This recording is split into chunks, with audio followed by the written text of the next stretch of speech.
I don't know exactly what you put, but like on this one right here, so this is a Nobel, and it's a physical model, so, you know, scanned in. But again, so you have all items,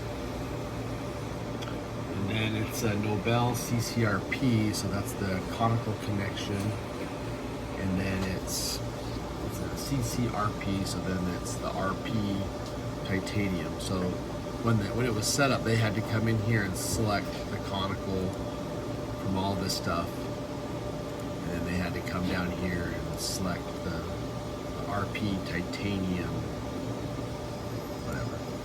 And then also, then you come on over here, that's where you have to select the material, which is Nobel, color none, it's all standard.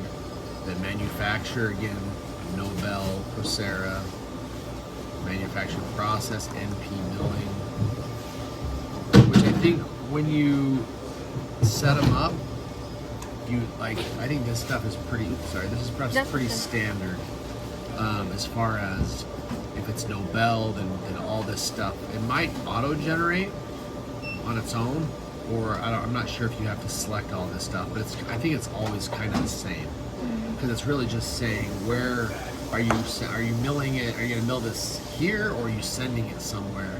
And that's where you're kind of telling it where it's gonna go. So anyway, just cancel.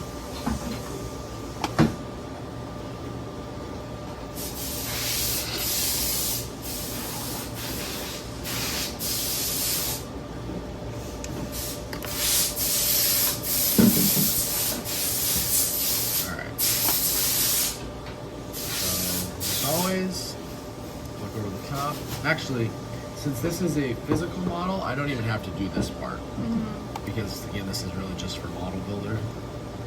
But out of habit, I do it.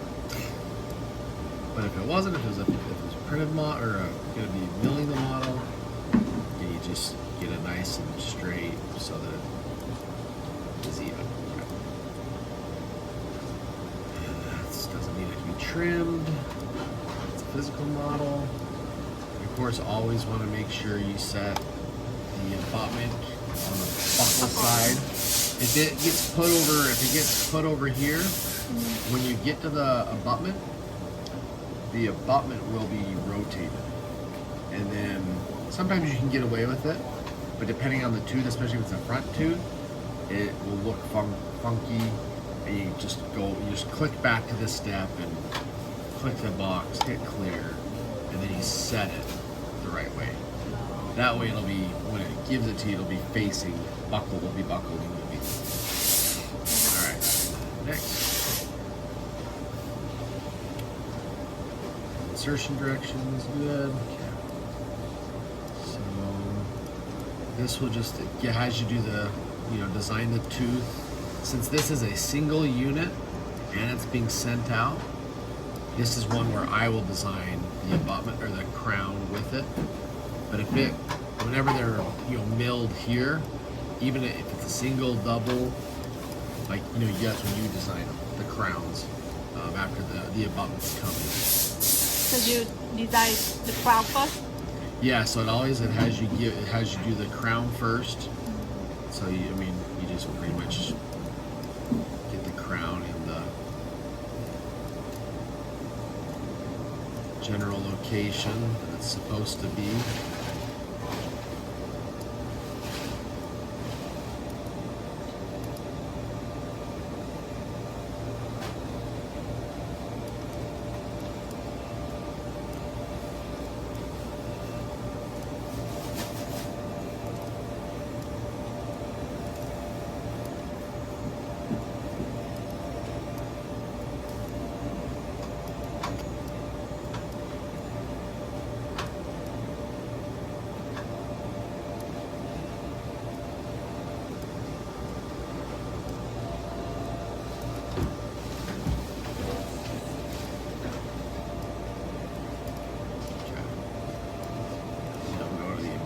Okay, so here is the normal custom abutment. So then you can click here, and then that's when, robotic. And so it doesn't, I don't know, you can pull it,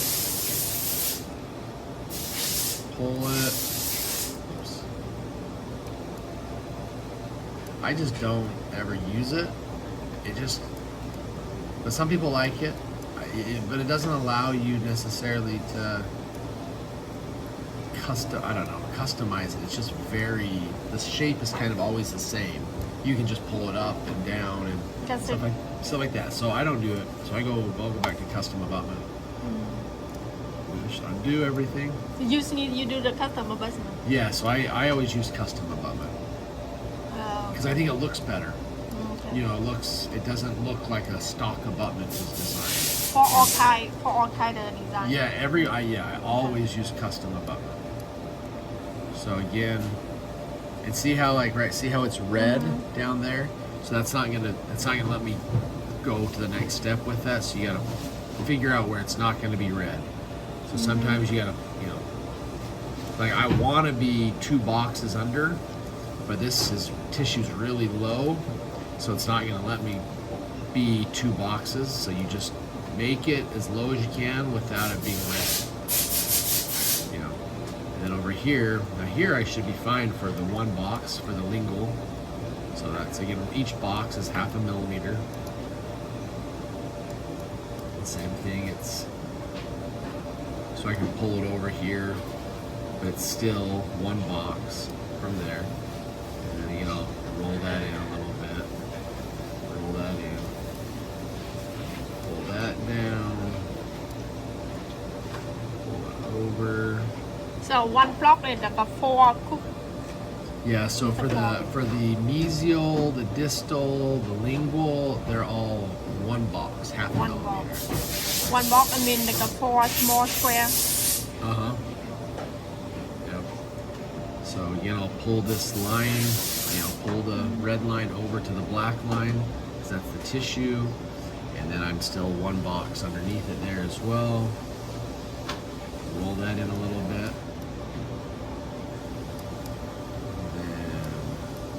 And I'll just rotate it so it's angling more to the mesial. And then I'll come over the top. Maybe I'll rotate it a little more buckle.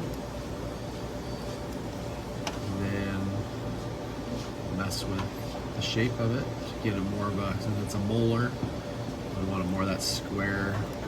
Then I might pull it over a little here, just a little bit there, a little bit there, a little there, because you can see kind of like the general where the top of that tissue is, kind of like the emergence of the tissue, what it's kind of used to. So I'll pull it over a little bit just to give the abutment a little bit more size, so that the crown, when it's designed, it's not going onto a skinny abutment to where it comes off that margin and has to go and up, so it's a little bit bigger, so it can be a more natural. But this is a big space, so it's going to have a little bit of that. But again, now that I've done that, I'll kind of roll this in again just to take some pressure off the tissue. And then again, then I'll come for the final, I'll just roll these walls in a little bit. Just so that tooth will slide right down and has a little bit better. And if I need to, see how there's not much of a lip here. It's pretty, this side wall is pretty close to the margin. I might just pull it in a tiny bit just to give it a little bit more of a lip. And then height is good. There's a decent space between there. The only thing that on some of these you'll look, you don't want like the top of this abutment to necessarily be the same height as that margin right in that. So this one's pretty tall, but there's still some space between the opposing tooth, and it's still below those marginal ridges. So I think that's good size right there. And then you're done. And if you want to, which you shouldn't, you should do the most of your design as much as possible just in this parametric. Like that should be the shape. Once you get here, you do have the option to pull things in to raise and lower. But if you don't need to, then Don't use it. Yeah, don't use it if you don't need to. One thing that you can do in this at this stage, if you want, you can come and do like a take this tool. Just 3 clicks, man. This is just to kind of help, like,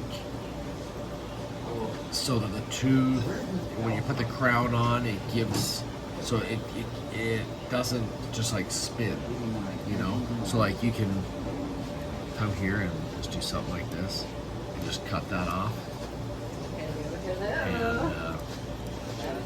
And now you've just got more of a. It's not so rounded on the corners to where it's a sharper angle. So when that tooth is milled, it has that shape, and that shape's not real round to where it has the ability to spin. Yeah. So it's not necessary, but it's not going to hurt. And then just hit next. Next. And now it's going to be time to finish the crown. So we see that we were short on the margin. So just like you would a normal crown at this point over a prep tooth, pull it down. It's best to kind of get this as close to that margin as possible, so that when you attach the crown to the abutment, it doesn't like give you an ugly connection where it's overlapped. And like, for example, if I had this way down here like that, and then I was like, all right, attach. And now it's kind of giving me, that's not horrible, but it can be better. So if you have it a little bit closer,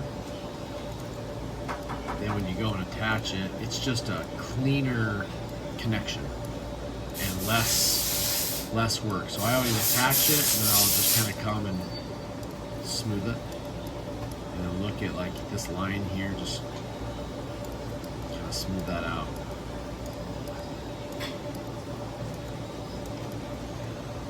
And now we don't have, since we've pulled this over a little bit closer, it's not, like it's still a pretty smooth transition. It's not like up and then up, you know what I'm saying? And it's hitting tissue here. We can kind of close that a little bit more. And then I would come under here and just kind of clean that up as well. Just pull it up a little bit. And, the finishing techs, they can obviously, like you do, you can adjust that at your station to make it fit that tissue a little bit better. But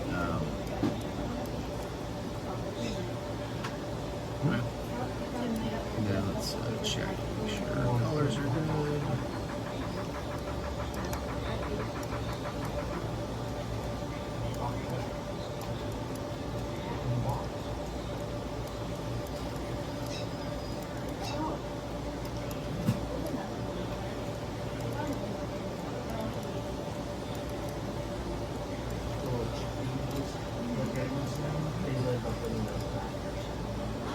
And that's it. That's it. How about you make the whole one? Oh, sorry. Yeah. Good call. So then it does the whole not automatically, but you don't have to place it manually. So you hit next, and then you can still sculpt some more if you needed to. Actually, let me.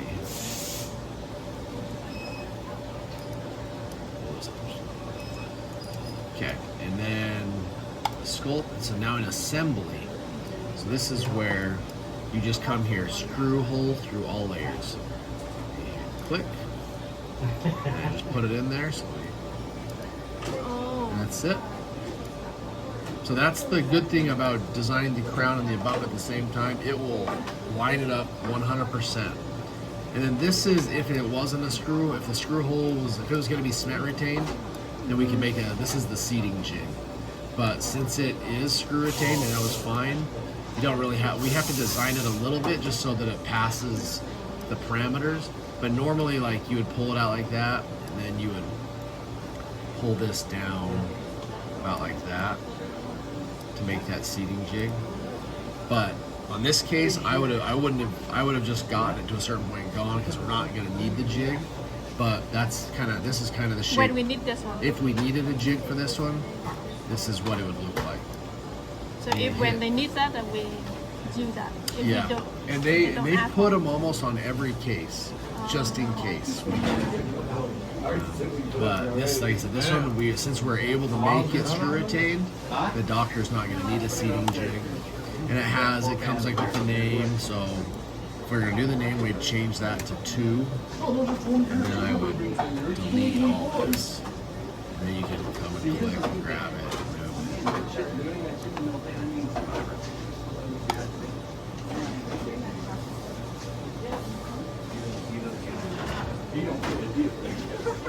That's it. And then it says send. And so since this one is getting sent to Nobel,